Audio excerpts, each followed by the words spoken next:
नमस्कार विद्यार्थी मित्रों, कैसे हो। हमने इकाई 2 पूर्ण कर लिया है। आज आपने काव्य 3 मत बांटो इंसान को, उसका सस्वर गान किया। ठीक है, अब इसे समझते हैं। तो सबसे पहले काव्य का परिचय लेते हैं। काव्य किसने लिखा है, उस कवि का परिचय। तो काव्य विनय महाजन जी ने लिखा है और इस काव्य में कविश्री ने मुख्य प्रेरणा कौन सी दी है, तो मनुष्य को मिलजुल कर रहने की प्रेरणा दी है और मनुष्य को किसी भी भेदभाव में नहीं पड़ना चाहिए, ऐसी प्रेरणा दी है। हमें सभी भेदभावों को भुलाकर एकता की दृष्टि से इस संसार को देखना चाहिए। ये प्रकृति भी हमें निरंतर यही उपदेश देती है। ठीक है, तो इस काव्य में हमें क्या सीखना है, बराबर ध्यान में रहे। एकता, मिलजुल कर रहना और समानता आदि गुण हमें बराबर से सीखने हैं। तो काव्य आपने गान कर लिया, इसको कंठस्थ भी करना है। अब सबसे पहले इस काव्य के शब्दार्थ को एक बार पढ़ लेते हैं, फिर काव्य समझेंगे तो काव्य समझने में ज़्यादा आसानी होगी। शब्दार्थ पढ़ती हूँ, आप देखना, सुनना और शब्दार्थ याद भी रखना। राह, रास्ता, मार्ग, उजियाला, उजाला, रोशनी, बंदी, कैदी, गुलाम, वितान, विस्तार, अवकाश, चट्टान, शिलाखंड, बड़ा पत्थर, पहरा, सुरक्षा, रखवाली, रौंदना, कुचलना, मंजिल, लक्ष्य, गंतव्य स्थान, मजबूर, विवश, असहाय, रेगिस्तान, मरुस्थल, बांटना, विभाजित करना, घाटी, 2 पहाड़ों के बीच का समतल स्थान, बहार, सुखद वातावरण, शोभा, वसंत। ठीक है, अब हम काव्य शुरू करते हैं। शुरुआत कहाँ है, तो मंदिर, मस्जिद, गिरजाघर ने बांट लिया भगवान को। काव्य में सबसे पहले कविश्री ने क्या कहा है, तो लोगों ने भगवान को अलग अलग तरह से बांटा है। किस तरह से, तो किसी ने मंदिर बनाया है, किसी ने मस्जिद बनाई है, किसी ने गिरजाघर बनाया है। इस तरह से अपने अपने भगवान को अलग अलग स्थान पर बिठा कर बांट लिया है। भगवान तो एक ही है, हम समझते हैं, फिर भी हम लोग भी यही करते हैं, मंदिर, मस्जिद और गिरजाघर बनाकर अपने अपने भगवान को बांट लेते हैं। इसी तरह हमने धरती को अलग अलग देश, अलग अलग खंड बनाकर बांट लिया है। अलग अलग समुद्र को भी बांट लिया है। किस तरह से, तो समुद्र में अपनी सीमाएं निश्चित करके समुद्र को भी बांटा है। किंतु इंसान को मत बांटो, इंसान सभी एक ही है, उसे एक ही रहने दो। कवि ऐसा ही कहना चाहते हैं। फिर से एक बार, तो हमने मंदिर, मस्जिद, गिरजाघर आदि अलग अलग पूजा स्थान बनाकर भगवान को बांट लिया है। भगवान तो एक ही है, हमने इसे अलग अलग रूप में बांटकर अलग अलग स्थान पर बिठा दिया है। उसी तरह हमने धरती को बांट ली है, सागर को बांट लिया है। धरती को देश, खंड आदि तरह विभाजित करके बांटा है, सागर को भी बांट लिया है। किंतु इंसान को मत बांटो, इंसान को एक ही रहने दो। सभी इंसान समान ही है, सब मिलजुल कर रहे, यही बात उन्होंने कही है। इससे आगे कहते हैं कि अभी तो हमारी राह शुरू हुई है। हम इंसान हैं, इंसान, हम पृथ्वी में हमने जन्म लिया है और हमारी राह शुरू हुई है। हम विकास कर रहे हैं, हमारा लक्ष्य तो बहुत दूर है। हमारी मंजिल जो हम सोचते हैं, हमने जो निश्चित किया है कि हम इंसान को मत बांटेंगे, इस निश्चित किए हुए हमारे लक्ष्य में अभी हमारी राह शुरू हुई है। क्योंकि अभी उजियाला महलों में बंदी हर दीपक मजबूर है। अभी पूरी तरह समानता की भावना विकसित नहीं हुई है। महलों में दिए जल रहे हैं, उजियाला है, और गरीबों के निवास में, गरीबों की झोपड़ी में तो अभी छोटा सा दिया ही जल रहा है। यानी कि महलों में रहने वाले लोग बहुत सुख संपत्ति से रह रहे हैं, बहुत साधन से अपनी सभी सहूलियत पूरी करते हैं और गरीब लोग अपनी झोंपड़ी में छोटा सा दिया जलाकर जीने को मजबूर है। मिला न सूरज का संदेशा हर घाटी मैदान को। अभी सूरज का संदेशा सभी घाटी और मैदान को नहीं मिला है। क्यों? सूरज का संदेशा कौन सा है? तो सूरज कभी भी किसी प्रकार के भेदभाव के बिना सभी स्थान पर एक समान ही प्रकाश फैलाता है, एक समान ही प्रकाश देता है। तो हम लोग समानता से नहीं रह रहे, इसीलिए कवि यही कहना चाहते हैं कि अभी सूरज का जो संदेश है समानता का, हर घाटी और मैदान को नहीं मिला है। कैसे? तो हमने धरती, सागर सभी को बांट लिया है, हमें इंसान को बांटना नहीं है। इससे आगे कवि क्या कहते हैं? अब भी हरी भरी धरती है, ऊपर नील वितान है। नील मानी नीला, जो आकाश का रंग है, वितान मानी आसमान, आकाश। तो कवि कहना चाहते हैं कि भगवान कहीं भी भेदभाव नहीं करता, भगवान को हम पर पूरा विश्वास है, इसीलिए धरती हरी भरी है। अभी धरती हरी भरी है और ऊपर नीला आकाश है, परंतु अगर हम में जो प्यार नहीं है, हम इंसान लोग परस्पर एक दूसरे से प्यार नहीं करते, तो ये पूरा जग सूना है। और जिस तरह से गर्मी में रेगिस्तान गर्म होता है, तपता है, उसी तरह हमारा पूरा जग, पूरा विश्व रेगिस्तान की तरह जलता हुआ है, गर्म है, उसमें कहीं शांति या ठंडक नहीं है।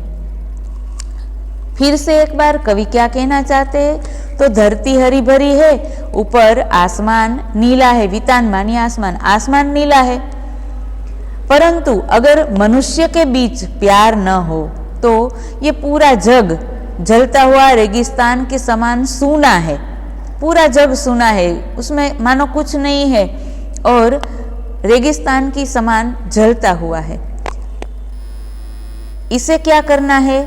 तो अभी प्यार का जल देना है हर प्यासी चट्टान को। कवि कहना चाहते हैं कि हमें प्यासी चट्टान को प्यार का जल देना है। चट्टान मानी बड़ा पर्वत, बड़ा पत्थर, सॉरी पर्वत नहीं पत्थर, बड़ा पत्थर, शिलाखंड जो शब्दार्थ में हमने सीखा है, पत्थर, बहुत बड़ा पत्थर, इसे चट्टान कहा जाता है।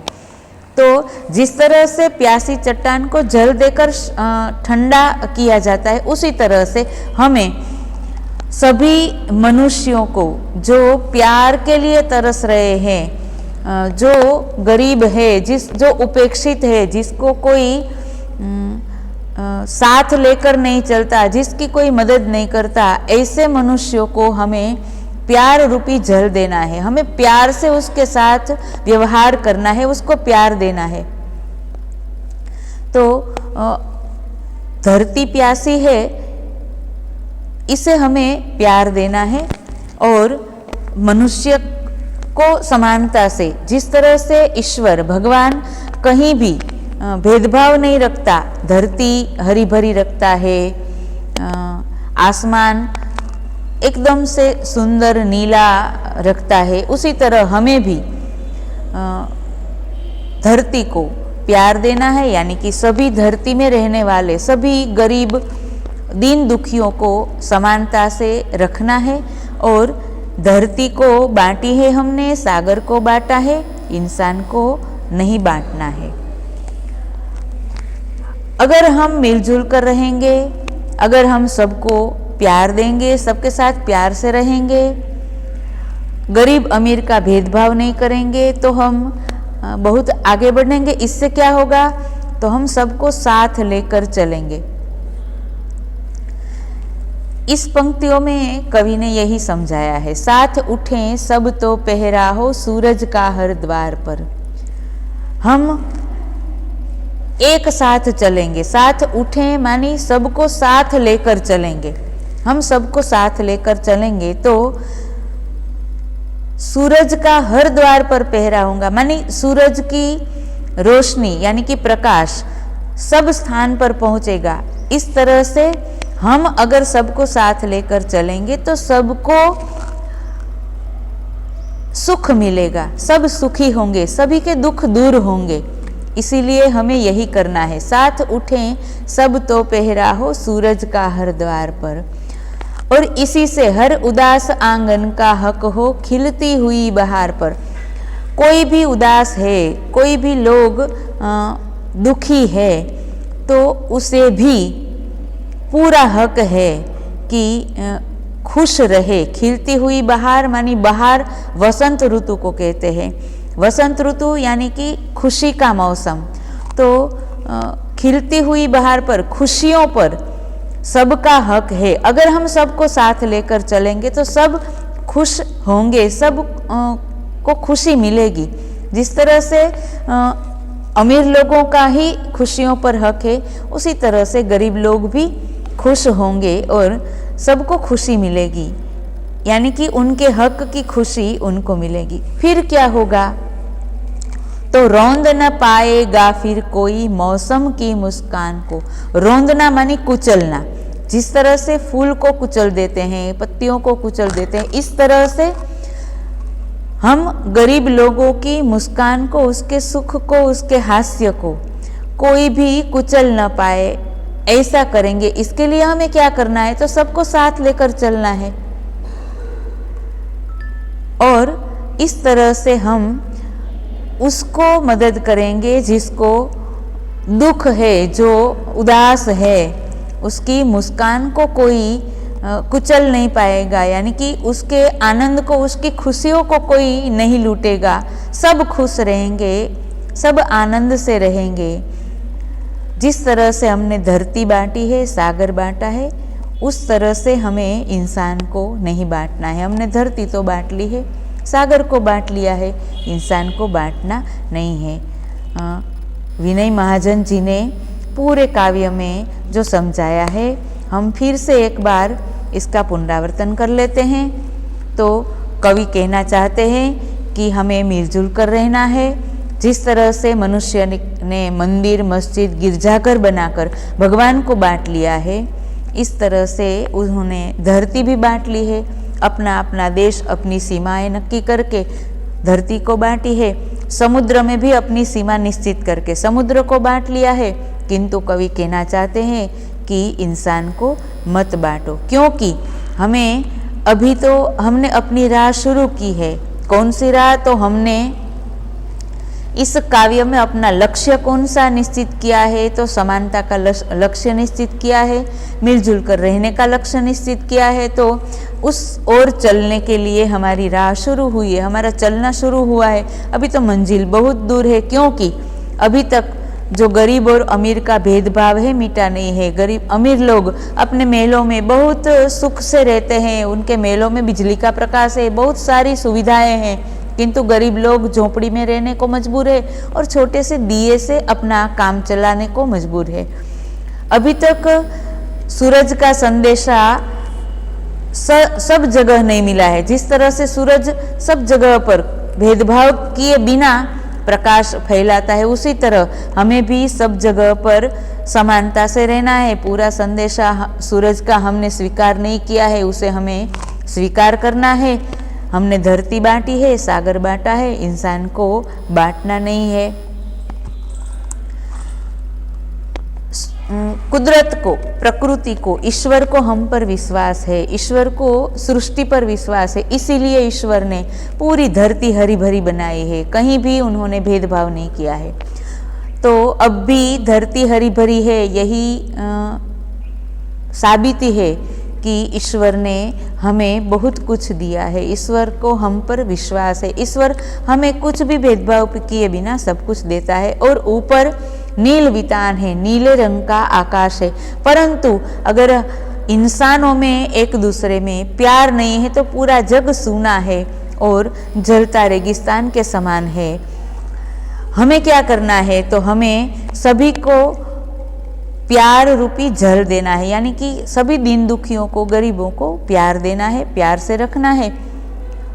इससे हर प्यासी चट्टान यानी कि सभी लोगों को प्यार मिलेगा और सब शांत हो गए, सबको शांति मिलेगी, सबको सुख मिलेगा।